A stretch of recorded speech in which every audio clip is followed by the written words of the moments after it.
let's just recap some of the things the book has said about faith doing for us what we couldn't do for ourselves.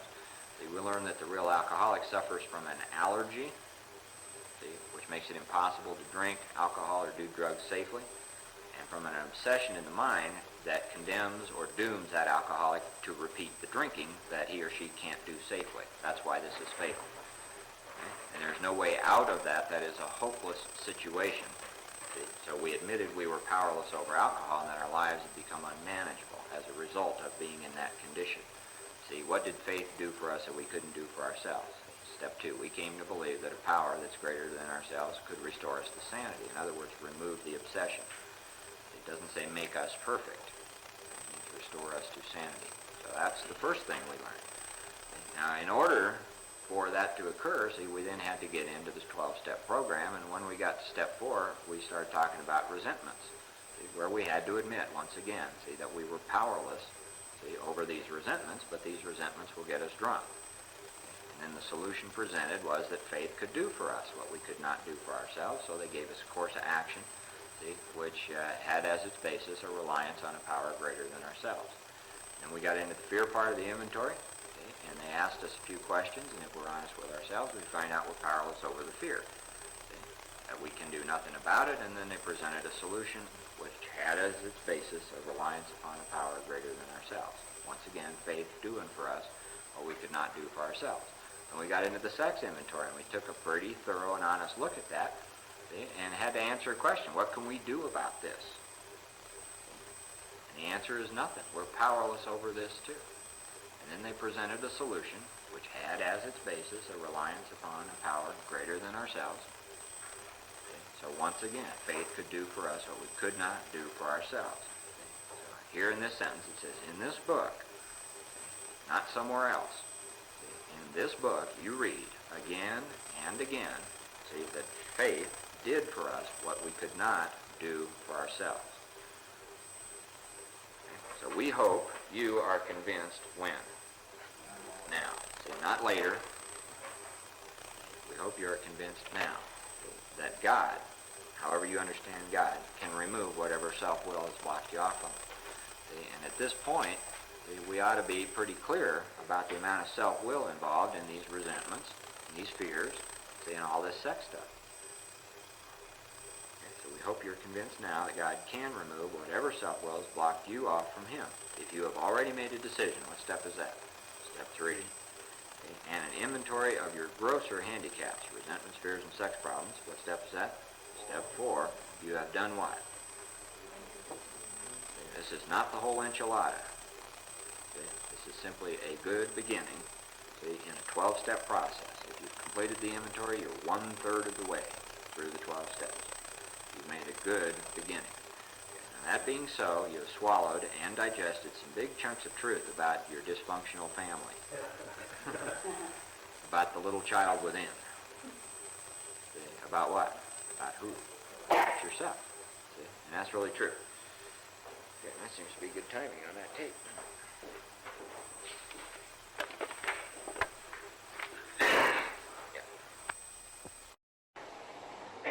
It is important. So, see, this is something you need to look at for yourself.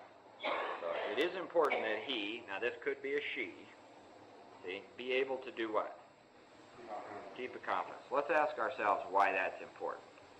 See, and here we are. See, if we followed directions, we got a lot of stuff written down, which they have called intimate and confidential. Does that seem like it would be true in your case?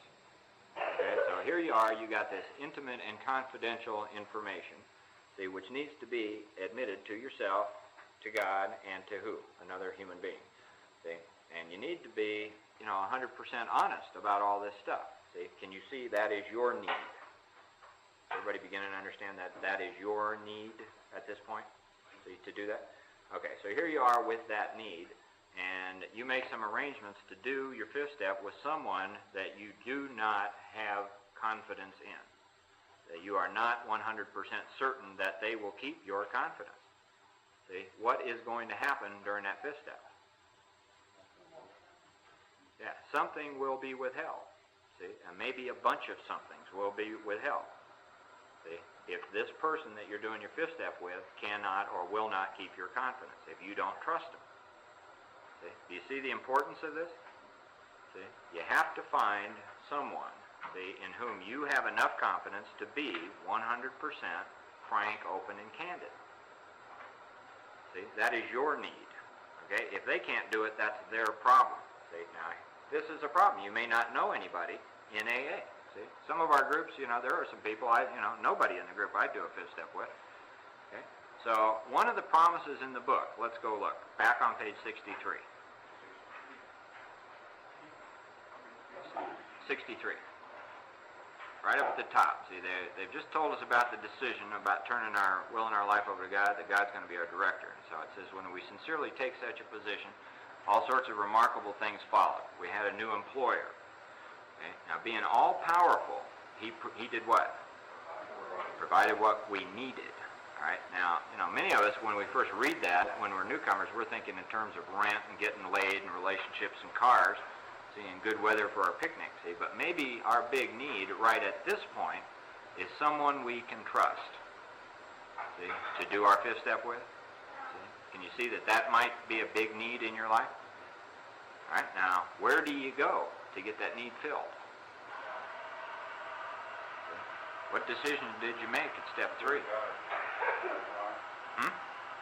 Step, yeah. See, he provided what we needed, see, and many of us need someone, see, that will keep our confidence. See, someone we can trust. See, to be 100% honest with them and know that this stuff isn't going to be in the Albuquerque Journal, see, in the Sunday edition. See, and it's not going to be spread around in AA groups and on the grapevine and gossiped about and all that kind of stuff. It's a big fear for a lot of us when we're new. Anybody had that fear? Am I the only one? Yeah, I'm the only one. Okay. Right. Okay. So that's the A. It is important that he or she be able to keep confidence. Okay, here's the B, that he fully understand and approve what we're driving at. Now, what are we driving at? See, second paragraph on page 72. See, we're trying to get a new attitude, we're trying to get a new relationship with our Creator, and we're trying to discover the obstacles in our path. That's what we're driving at. See? Now, how would you know that someone fully understood and approved of that? What question would you ask them? Has he done his? Had he done his, or has she done hers? See? And did they do it thoroughly? You bet. See? So, a lot of us don't realize when we're new. See, you got every right, see, to ask your sponsor or whoever you're working with, see, what they did specifically. Did they work the 12-step program of Recovery in Alcoholics Anonymous? See, you have every right. See, it's your life on the line. See, so don't be afraid to do that. See, and one of two things will happen. See, if they didn't, they'll probably take some offense at your question. That will tell you immediately, see, something that you probably ought to run. See, and if they have done it, they will be more than happy to share their experience of having done it with you. They will understand your fear and they will understand your question. Does that make sense? If they fully understand and approve. Because they will have done it themselves. They would have had the same fears and the same doubts and all that kind of stuff. See? So please take, don't take somebody's inventory, see, but realize that you do have a right and it is your responsibility. See, not to just grab the first yo-yo you see sitting in a chair in a meeting and ask them to do your fifth step. See, whoever you're going to do your fifth step with, ask them these things. See, my suggestion is that you sit down and you go over these 4 pages with them. See, find out, be sure it's your sobriety at stake. See, if you don't trust them, it's your sobriety at stake. See, if they give you some bad advice and you follow it, it's your sobriety at stake. It's important that they be able to keep confidence, that they fully understand and approve what we're driving at. And here comes 3, and this is happening a lot in AA these days. See, that he will not try to change our plan. Okay, now, AA is full of people with their own program. See, most people with their own program have changed the plan. See, maybe it got changed on them. See, and there's lots of ways that it gets changed. See, people give you different instructions for doing the 4th step. See, they tell you only write your 4 biggest fears and your 10 worst resentments. See, and skip the sex inventory, you can do it later. See, that's changing the plan. See, if they give you a booklet that came from some treatment facility, that's changing the plan. See, one of the most devastating things that happens, and it happens a lot, is that a newcomer will write their inventory, and they'll show up at their sponsor or somebody, to do it. See, and the sponsor takes one look at it, and there you may have 150 resentments in there, maybe more. Okay, and the sponsor's only willing to listen to 1, 2, 3, or 10 of them. See, and then tell me your 3 biggest fears. See, and then, well, just burn the sex inventory, and I can, pat you on the popo and send you out the door and tell you you had a spiritual experience. See, that kind of thing could kill you. See, there is a need, to write down exactly what we have been instructed to write down, and then to share all of that with another human being. Not some of it, not part of it, not the big ones, not the little ones, all of it. Okay? And anything other than that is changing the plan. See, it is your sobriety at stake. Okay? See, and that happens a lot in AA these days. Okay, so everybody clear about the 3 things? A. No, I didn't. I got rule number 1. What was number 2 and 3? They don't come up for some other chapters. Oh, I thought maybe it. No. That was number 1. Yeah, that's the first rule in the book in the previous paragraph. Okay, but we're now down at the bottom of the page. Okay, so we got the 3 things that we're talking about the person you're working with, doing your 5th step with. It's important, A, that he be able to keep a confidence. B, that he fully understand and approve what we're driving at. And C, that he won't try to change the plan. Okay? See, why don't we want the plan changed? Because it works. See? And once the plan gets changed, it stops working. See? Once you take the egg out of the cake mix, you got something less than a cake. This thing on the confidence, Yeah. I've had sponsors who help me out by telling me what the other people they sponsor on zero. And to me, that's the biggest telltale. If they're going to reveal a confidence to somebody else. Yeah. You don't want that. You need to be able to trust him. I hope everybody's clear about that. See? And you got to realize it's your life on the line. It's your sobriety on the line. See? You may have some fear about questioning your sponsor. Have the fear, but question him anyway. See, we're talking life and death stuff here. This is not a joke.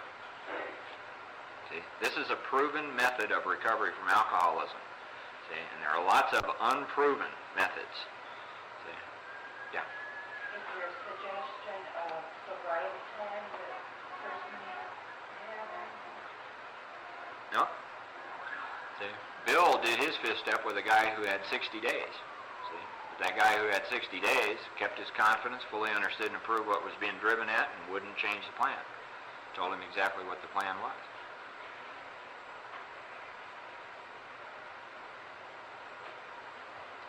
Okay, top of page 75.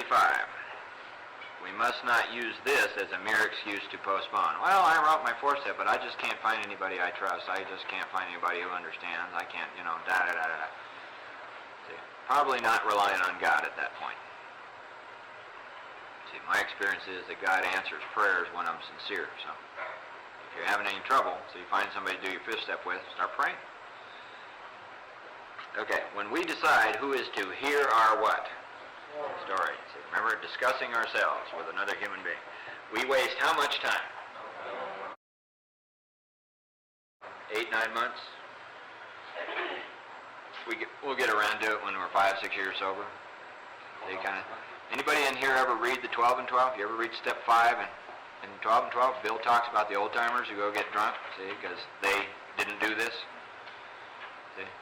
He says he call it paid dearly. See, and he says it's not only the drunkenness, see, that resulted at the end, see, but the years of misery that preceded it, sober. See, because they didn't think this was necessary. So, when we decide who is to hear our story, we waste no time. Not some time, a bunch of time, a little time. No time. What's no mean? Zip, zero, zilch. Okay, we have a what kind of inventory? Okay, what's written there? Who can name it off? Right. Right. Okay, we have a written inventory. Okay, and we are prepared for what kind of talk? Long. Okay, now, any anybody in here done your fifth step? Okay, those of you who've done your fifth step, how long did yours take? Quite a long day. Okay.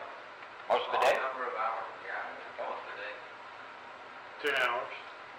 Okay, anybody else? Rick? 20 hours. Okay, yeah. Oh, maybe. Yeah, mine took 15 hours. Yeah, I've just completed a couple of them. One of them took 65 hours to do. Very long, lengthy inventory. See, I've done them that have taken 40 hours, 20 hours. Some of them take 8 hours. See, how long it actually takes is no determiner of the results. See, all that is required, see, is that we be thorough. Okay, and thorough, you know, people have been through different things at different times and wired up differently, whatever. See, but anybody who follows the directions. See, I've seen people get results from an 8-hour inventory. I've seen people get results from a 60-hour inventory. See, so it ain't, you know, how long it takes, but see, if you got to ask yourself, do you think, see, that you can tell someone else all your life story in an hour or two? Does that even seem logical to you?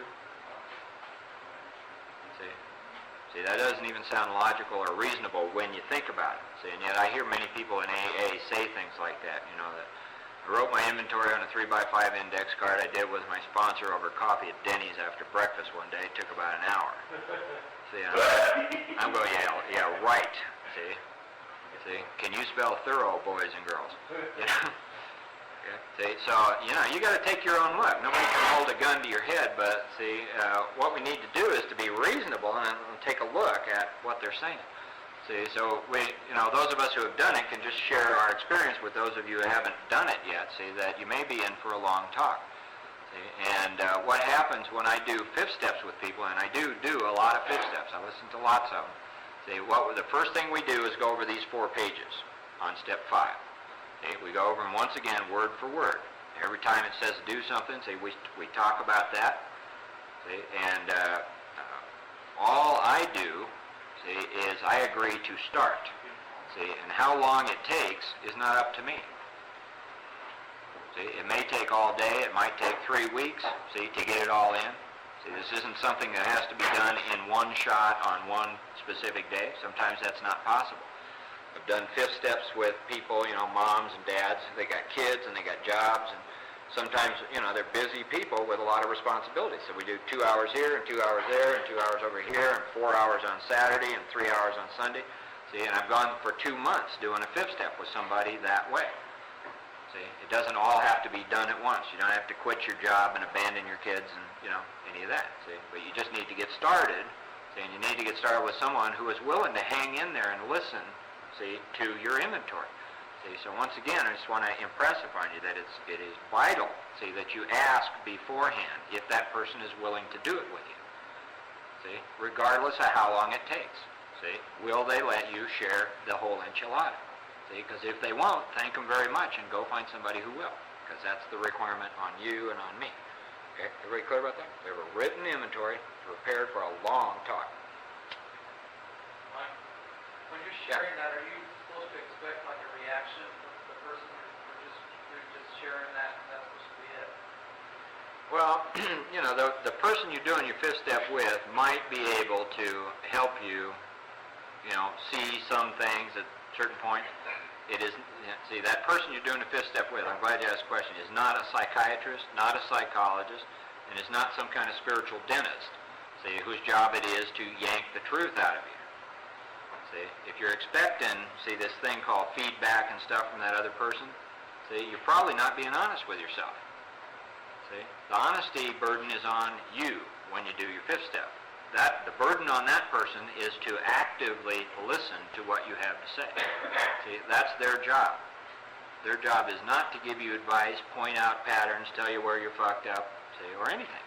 See, though they may be able to help you in certain areas, see, along the way. And if they're good sponsors, see, they probably will do some of that.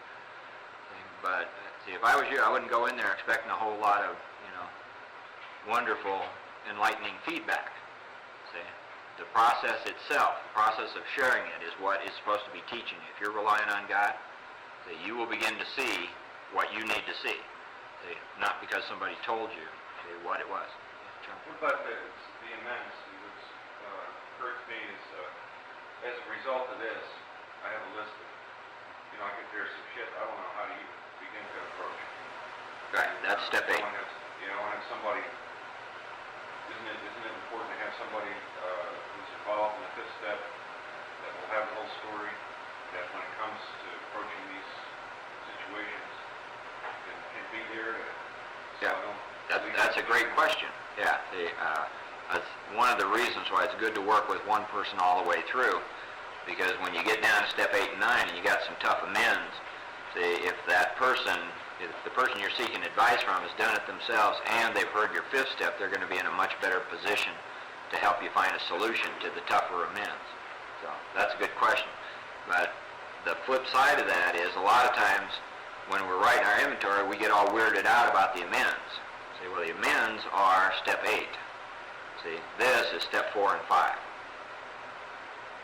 Okay? And we don't want to get all bogged down at step 4 and 5, worrying about how amends are going to get made down at step 8 and 9. Okay? See, so that's a problem.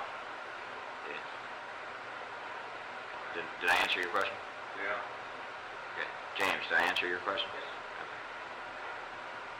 Okay. Everybody pretty clear? We getting everybody confused here? Okay. So we have a written inventory prepared for our what talk? Long. All right. How long could it be? 20 hours. Could be long. Could be longer than that. Could be short. Okay, here's an instruction. We explain to our partner what we are about to do and why we have to do it. Okay, so when we get to that sentence, what we always do.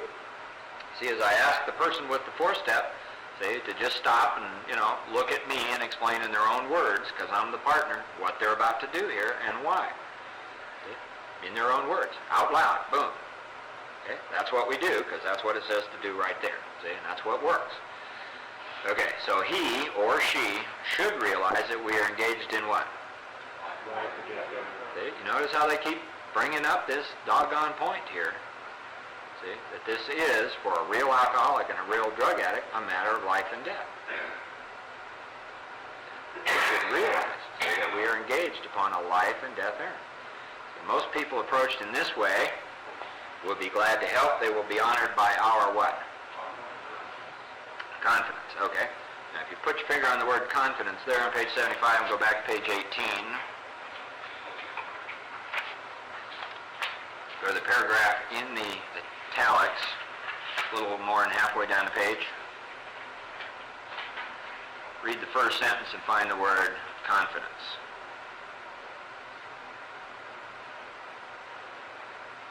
Okay. See, so probably what's happened here is you're, more than likely going to be talking to an ex-problem drinker, see, who has, by their own demonstration, see, won your confidence enough, see, such that you'll do your 5th step with it. See, that's what we're hoping will happen. See, and I'd like to bring up right here, even for those of you who haven't done your steps yet, that, see, this is where you want to be. See, you want to be this ex-problem drinker who can win the confidence of a newcomer such that they'll be willing to do their 5th step with you. See, you want to get to the point where you're the guy or the woman who can keep a confidence, who fully understands and approves what this is all about, and who doesn't change the plan. See, so you want to be the person who can carry the message, see, to the newcomer, see, and be the person, see, that they can trust enough to do these, intimate and confidential steps. Okay, back on page 75. Here comes some promises. It says we pocket our wallet, pride, see, and go to it. See, illuminating every twist of character and every dark cranny of the past. Remember the term nightmare memories? Okay. Everybody know what illuminate means? To light up. Like if you shine a flashlight into a dark corner, it lights up the corner. And you shine it in a different corner, it lights up that corner. That's illumination. Okay, so we pocket our pride and go to it. See, and what most of us find when we do our 5th steps is, there are a number of things that get written down, and it's not all that difficult to share those with somebody else. See, but there are going to be these certain items, and you'll generally be aware of them as you get up to them in your inventory. See, the Jaws music is going to start. Oh shit, I got to talk about that. That's in 2 pages. All that kind of stuff. See, and it's those where you really got to pray. See, it's those where you got to stuff your pride, see, and be honest and thorough. See, that's where you really need God's help. See, is those where the Jaws music is playing. See, so, I'm sure you will have some experience like that when you do your fifth step. See, some of it is going to be a piece of cake to discuss, and others of it is really, make you go, oh, yeah. Fear will come up, all that kind of stuff. You really got to rely on God. Okay, so we pocket our pride and go to it, illuminating every twist of character. Whose character are we talking about? Our own. And every dark cranny of whose past? See, the nightmare memories, the secrets, all that kind of stuff. Okay? Now, once we have taken this step, comma, what are the next two words? Withholding nothing. Okay? Now, you'll see people in AA, see, who keep doing this step over and over and over again, sometimes for many years. See, because, see, they're still withholding something. See? It says, once we've taken this step, withholding nothing, we are delighted. See? I mean, we do find that people in AA, see, take this step and they aren't delighted when they're done. They get down the road somewhere, see, and they find that they're a little less than delighted, not set free, the problem hasn't been removed. See? Generally it's because something got withheld. Okay, so we got to go back and we got to do it again. It says, once we've taken this step withholding nothing, we are delighted. See? But what if you withhold something? Don't expect delight. See? Don't expect freedom. See? Everything south of 100% honest is called what? Dishonest. Withhold. Okay? So once we've taken this step, withholding nothing, we are delighted. And here come the promises. We can look the world in the eye. Everybody notice how most of us, especially when we're new, we can't look anybody in the eye. We're always, doing that. See? We can look the world in the eye. That means everybody. See? That means you don't have to have a fuck you attitude to hold somebody's gaze anymore. So you don't have to be filled with hate in order to stare at somebody and see that's not what they're talking about. See? It's just you don't have to be fucked up all the time. So we can look the world in the eye. We can be alone in perfect peace and ease. See? Now that's pretty different from some of the stuff that we hear about. Oh man, I got to keep busy. And if I ever stop keeping busy, I might get drunk. We can be alone at perfect peace and ease. What does that mean has disappeared? Restless, irritable, and discontent. Pretty major promises following some action here. Okay, let's all read the next sentence together out loud. See, notice it doesn't say our fears are an illusion. See, it doesn't say our fears are false evidence appearing real. Our fears are fuck everything and run. See, what happens to our fears? They fall from us. It doesn't say we walk through them or anything. See, if we have simply followed the directions up to this point and have withheld nothing, see, the promise is that our fears fall from us. And that's exactly what happened to me. Okay, how would you like to have that as a solution, see, to the fear in your life? Okay, we begin to feel the nearness of our Creator. We may have had certain spiritual what? Beliefs. Where do beliefs go on? In the mind. See, mental defense. See, but now we begin to have a spiritual defense. See, what's that called? Spiritual experience. See, it's no longer just a belief. It's not a wish or a dream anymore. See, begin to see the reality, see, of the promise of this program right here at step 5. See, so we may have had certain spiritual beliefs, but now we begin to have a spiritual experience. The feeling that the drink problem has disappeared will often come strongly. Okay? And you got to ask yourself, isn't that why you came to AA? So you find this solution right there in that line? See, that's why I came here. See, and if that, I don't know how bad most of your drinking was, see, but if that is the only thing that had come my way as a result of working the steps, see, that would have been sufficient, and I would have been content. If nothing else had ever happened as a result of working the steps but that one line, see, I would be grateful and content. See, only you can tell if that's true about you, because I don't know about your drinking and your alcohol use. See, but the feeling that the drink problem has done what? Disappeared will often come strongly. See, once you are set free, as the book says, see, then you're not someone who's going to need to run to a meeting, call sponsors, carry around phone numbers, deal with your feelings. See, you have been set free. See, you are no longer in danger of being drunk and loaded and, getting ambushed by the bottle or the needle or the bag or any of that. See, and that's either true or it's false. Okay? Would you like that to occur in your life? The feeling that the drink problem has disappeared will often come strongly. Okay, we feel we're on the broad highway, walking hand in hand with the spirit of the universe. See, to me that sentence means, hey, this shit works. See, and now I know it. See, now it ain't because my sponsor says so. See, or some book thumper says so, or Bill Wilson said so. See, it's, hey, now I know it's true. Okay, now I see that this does work. See, it's clear to me. See, there is a God. This stuff is getting solved. See, now I know what to do and where to go. See, clarity, all that kind of stuff. See, that's what that sentence all means to me. See, would you like something like that to happen in your life? Totally set free. Remember the statement about the atheist at the end of chapter 4? It said seemingly he couldn't drink even if he wanted to, even if he would. See, no kidding. See? Would you like to be in that kind of position? See? You can be. Okay, we have now then completed the 5th step. See?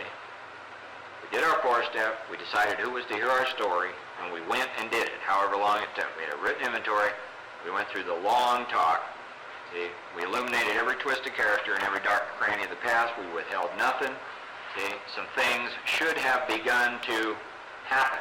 Even at this point, see, they may come strongly, they may not, it might be just kind of a, a peaceful sort of thing, whatever, but you ought to have some kind of results at this point.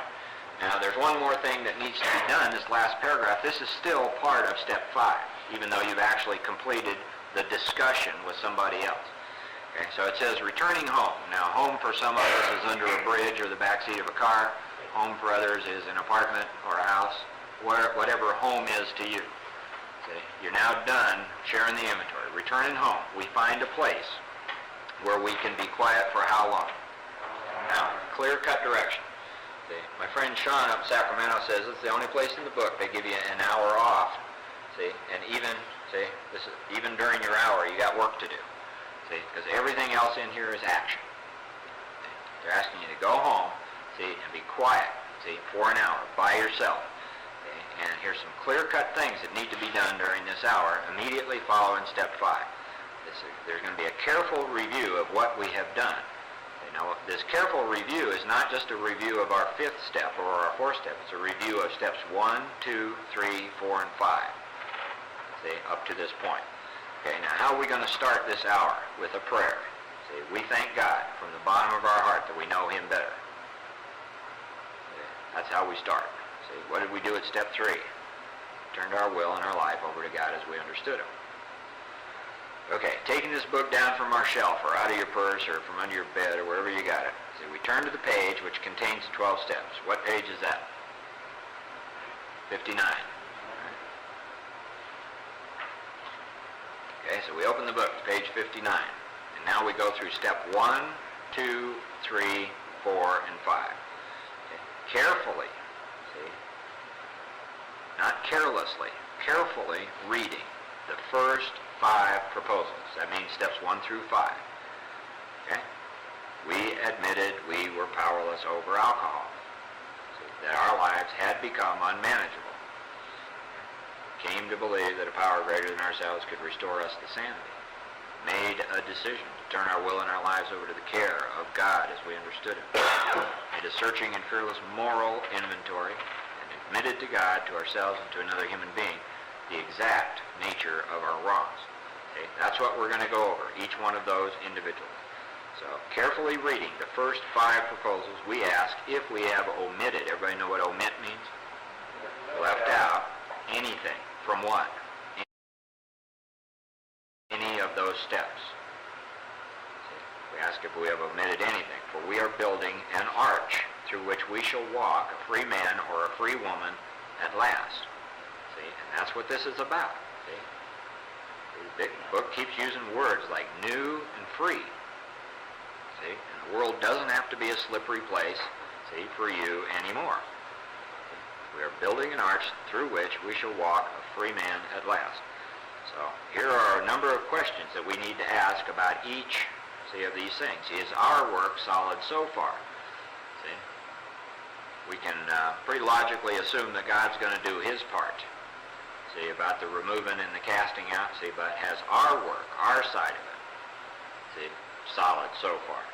Are the stones properly in place? What are the stones? Those are the steps, see, in the arch.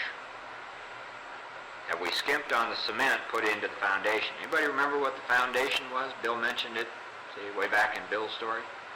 Foundation of complete willingness. Yeah, see, so we ask ourselves, have we skimping on willingness anywhere along the line here? Have we tried to make mortar without sand? See, everybody remember the 4 essential ingredients that we learned on the bottom of page 13 in Bill's story? Belief in the power of God, plus willingness, honesty, and humility. See, so they're asking us to look at that. See, do we have that? See, do we have enough of it all the way through here? Do we still have it? Okay. We tried to make mortar without sand. Okay, so what we're going to do now is look at 2 different approaches to sobriety that go on in AA based on what we're seeing here. And then that will conclude this book study that we're doing. So you might want to write this down, get a piece of paper, or you might not.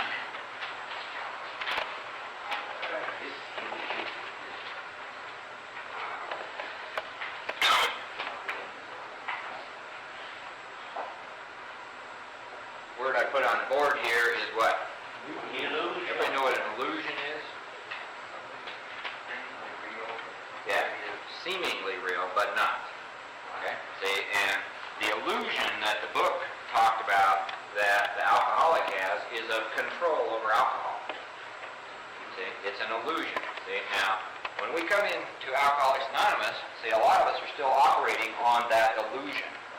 See, and we think we're getting control over alcohol by our decision not to drink, see, and the fact that we go to AA meetings and all this other stuff. See, so we want to take a look at this kind of an illusory approach to sobriety, which doesn't seem to work.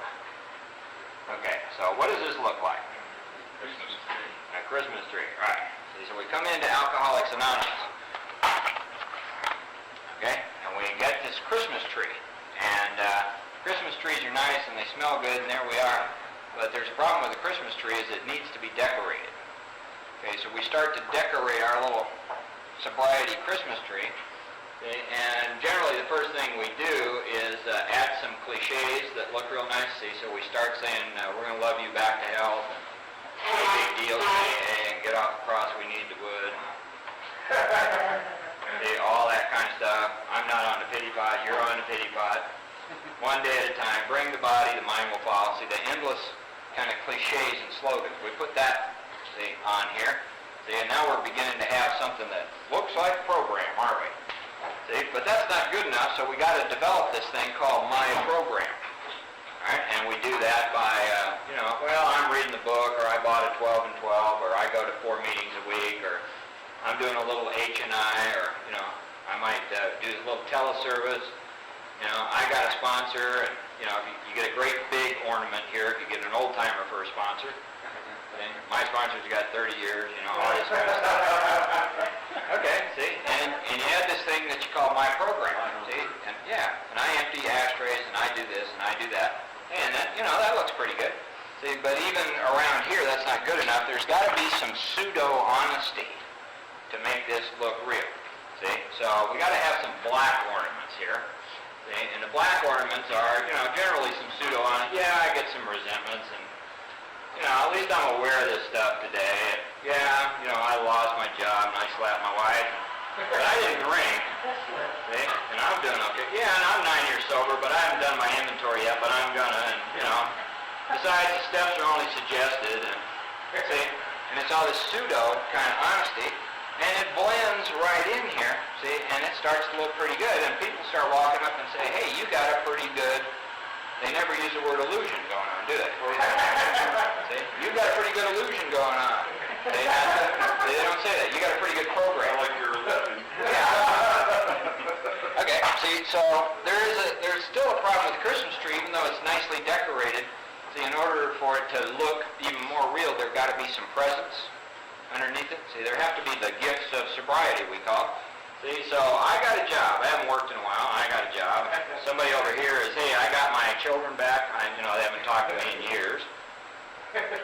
See, and somebody else wins the lottery, and somebody else buys a car, and somebody over here gets a new motorcycle, and they've done something they've never done before, and here's somebody else who gets a diploma. They went back to school. See, and somebody else goes to work as an alcoholism counselor, and here's somebody else, who's now 6 years sober. See, and you pile up all these presents underneath the Christmas tree, and hey, this looks great. This is what everybody wants. See, but it's all in the category of what? An illusion. See, now we need to look at the illusion. It looks great. See, but what is the real problem with any Christmas tree? It's dead. It was dead before you bought it. See, it's guaranteed not to last. It comes with that guarantee. See, it has been cut off from its roots before you ever were aware of it. Okay? And everybody knows what a Christmas tree looks like on January the 18th. Out in front of somebody's house, with 3 little pieces of tinsel blowing in the breeze, and it's all brown and half the leaves are gone. See, now what happens to most people in AA? See, they look a lot like a Christmas tree on January the 18th with 3 pieces of tinsel. See, they end up drunk. See, thinking the whole while that this was going to work. See, that this was a program, that this is what recovery is, and all that kind of stuff. See, that is all an illusion.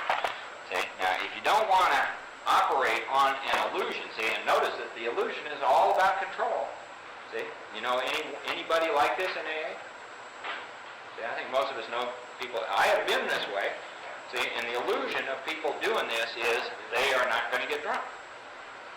See, they have an illusion, see, that they have control over alcohol, see, because of this. Totally false. Okay, so we need to, what's the opposite of illusion? Reality. Right. See, so we're going to see if we can do this based on reality.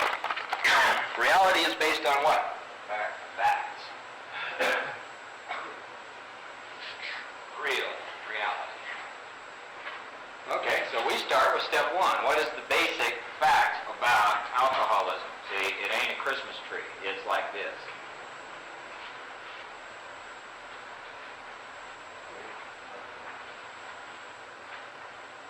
Pine box, fatal disease, step 1.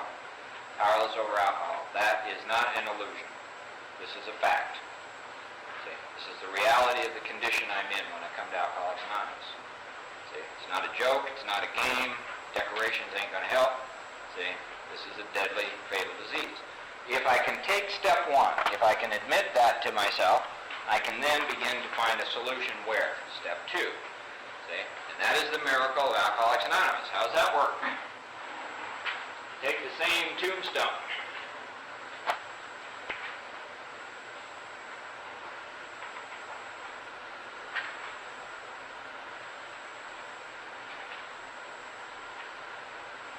And now you got an arch.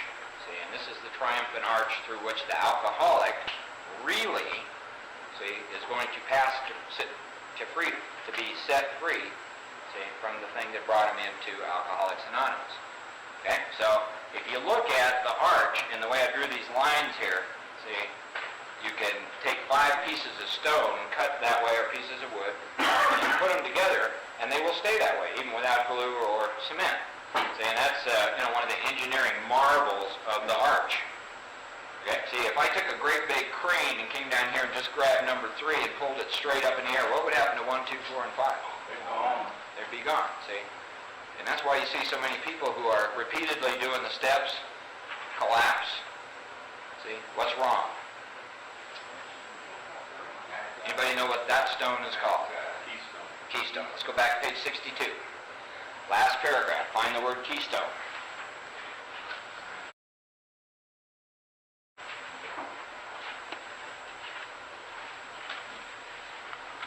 Next, we decided that hereafter in this drama of life, God was going to be our what?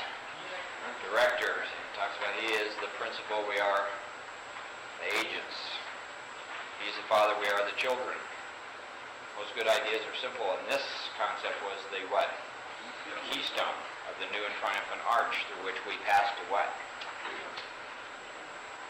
Okay, so step 3 is the keystone of this whole thing, and the 5 steps, they are the arch. They are the basis for which the remainder of the steps, see, are going to proceed.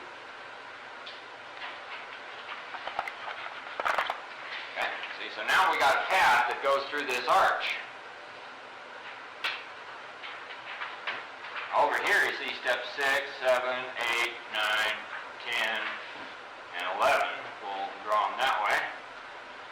Okay, now let's ask ourselves, what is the necessity of doing the first 5 steps? See, why don't we just start at step 6, which a lot of newcomers do. I did. See, anybody walk in here, read the steps, and immediately start praying that your character defects get removed? See, without doing anything else? Yeah, see, a lot of us seem to, we'll just skip the first part of this. Okay, let's ask ourselves, see, at step 6, we're entirely ready to have God remove all these defects of character. See, is there any possible way we could be entirely ready to do that without having done steps 1 through 5? See, do we know anything about a decision?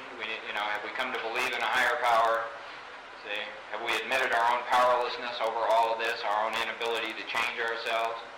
See, do we have a thorough knowledge that self-will is not going to solve the problem? See, do we know any of that without having done steps 1 through 5?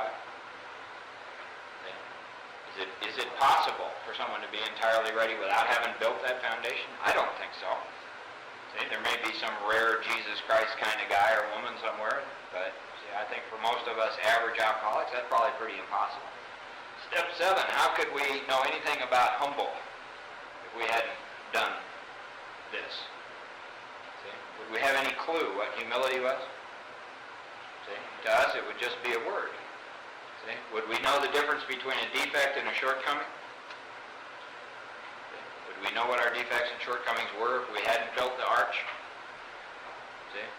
Would we even, have the willingness or presence of mind to be reliant on God for those things if we hadn't done, see, the first 5 steps? See how these things are a foundation for all the remaining things? Step 8, see, they're asking us to make a list, and the list is going to come right out of step 4 and what we've seen in step 5. See? So can we make the list asked for in step 8? See, and do we know anything about willingness if we haven't done the first 5 steps? Chances are pretty slim. See? So without the first 5 steps, 6, 7, and 8 aren't going to do us any good. If we haven't done 6, 7, and 8, is there any way we're going to do 9? See, those people who don't do the preceding steps generally don't understand that there's a difference between an amend and an apology. See, that's something that we all need to learn. Okay, what does the word direct mean? See, why is indirect a shortcoming? See, stuff like that. See, so step 9, we make direct amends to such people wherever possible, except when to do so would hurt them, see, injure them or others. See, so foundation, all that is steps 1 through 5. Okay, and we get to step 10, continue to take personal inventory. Can you continue something you never started? No. See, there's lots of discussion of step 10 in AA meetings. See, and it's generally totally at odds and variance with what's in our textbook. See, people who haven't done step 4 never grasp the principle of inventory, the value of it. See, don't understand it at all, trying to do step 10 to continue something they never saw in the first place.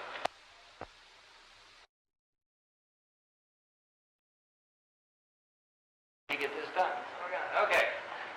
So step 10, see, also, this whole deal about taking our own inventory. See, how many of us are really willing to do that? See, we get painted into a corner. That's about the only time we're willing to do it. See, step 10 is about an all-day, everyday spiritual discipline that we are supposed to grasp and develop. See, it's very clearly stated, see, in chapter 6. See? So what most of us think is step 10 isn't. Most of the discussion I hear in AA meetings about step 10 is actually about one portion of step 11, according to the book. It's really interesting. See, these are the things that we all need to start looking into. Okay, so step 11 is we sought through prayer and meditation to improve our conscious contact with God as we understood Him, praying only for knowledge of will for us and the power to carry that out. See, there's a reason why that's not step 1. See, if any alcoholic could do that, see, when they walked in the door, the rest of the steps wouldn't be necessary. See? The rest of the steps would not be necessary if any alcoholic could do step 11 when they walked in the door. Does that make sense to you? See? So it isn't step one. There's a reason it's not step one. See, we are, most of us, so filled with anger, fear, sex stuff, worry, self-pity, and all this other stuff, see, that we've been talking about, see, that it is absolutely impossible to establish or maintain anything like the spiritual discipline necessary to do step 11, see, in any fashion whatsoever. See, have any of you ever heard this or said this? You know, I turned it over, but I took it back. See, that is exactly why step 11 is step 11. See, that is why. See, you hear people in AA all the time, I turned it over, but I took it back. See, they ain't ready. House ain't clean, not prepared. See all that?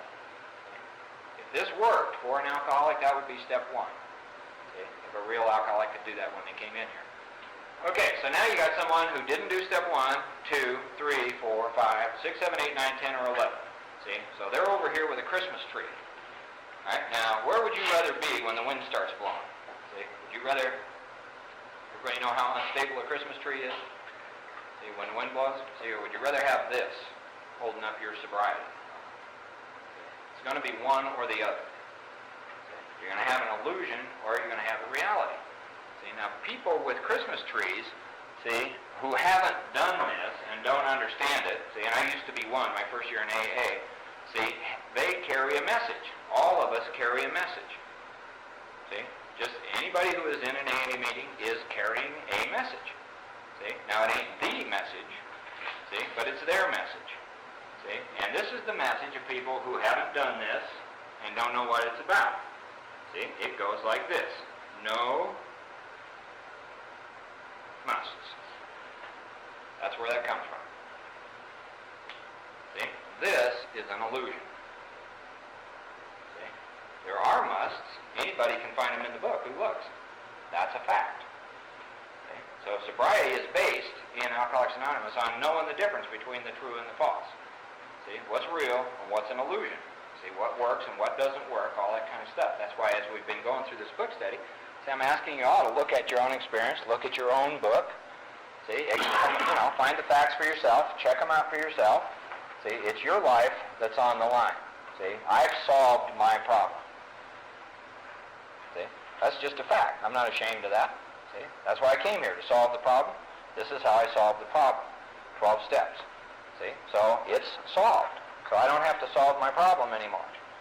Okay, see, so we do this as part of 12-step work, see, so people who haven't solved the problem can solve the problem. See, and you can be set free, see, in your own sobriety. See, so it really is the truth, see, or at least that's my experience, and it can be the truth for you. I've seen it be the truth for a number of other people. See, you got to ask yourself, do you have the belief in the power of God, enough willingness, enough honesty, and enough humility, see, to go through with it? See? And do you want what the book's talking about? Okay, and that's where we're going to stop. I'd like to thank all of you for coming to all these sessions that you have come to. I hope it has helped you. Sometimes, people come to these book studies and learn a lot of stuff, and it seems to bring up more questions, see, than it answers. See, so if that has happened for you, you're more than welcome to come to any of the other book study groups that we got going on. See, we've had people go through these things 5 and 6 times in order to get really clear, see, on what this is all about. See, so if you still have confusion going on or any of that, you're more than welcome to come. And if you learn anything in here that has helped you, I hope you'll pass it on, see, to somebody else, because that's what this whole deal is about, is passing it on to somebody else. And I don't know if I'll see you before Christmas, so Merry Christmas, everybody. That's it. And we are out of here.